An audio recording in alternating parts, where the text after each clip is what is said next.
अब पीछे वरे वायर मलिया बस तुहाई मऊरा गुछैया ने मोली रे ललने माँ मऊरा पहिरे दुल्हे गए ससुररिया सासु पूछिए के बात रे ललने माँ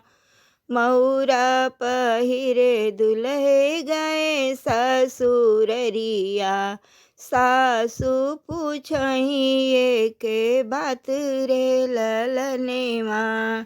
कैसे के दुल्हे तोरे पापा से चाचा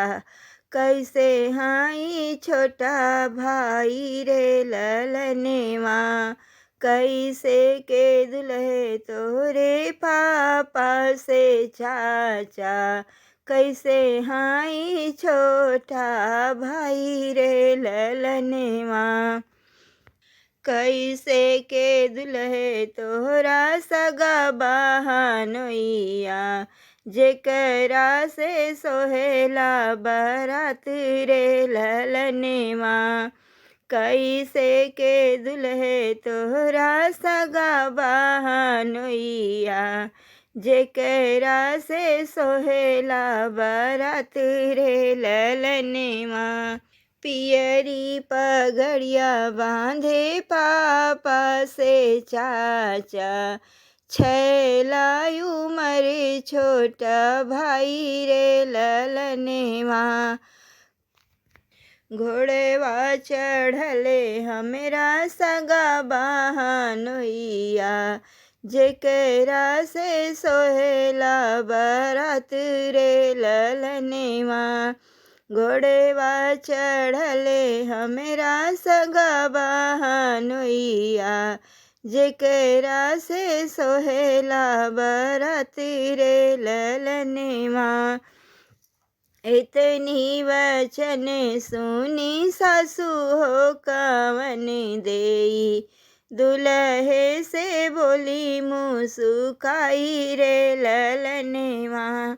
इतनी वचन सुनी सासु हो कौन देई दुल्हे से बोली मुस्काई रे ललने माँ विदा कई देवै दुल्हे पापा से चाचा अरे विदा कई देवै छोटा भाई रे ललने माँ एक नाही विदा करबै सगा बहनोइया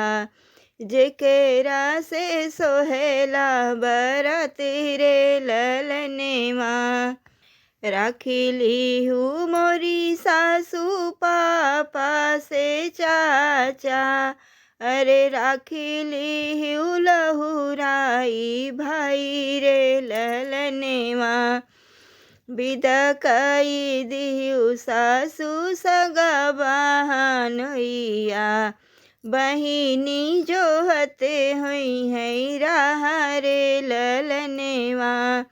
विदा कई दिहु सासु सगा बहनोइया बहिनी जोहते हुई है राह रे ललने माँ रहिया लखते हुई हैं बटिया जो हते हुई हैं नैना ढूरते हुई हैं आंसू रे ललने माँ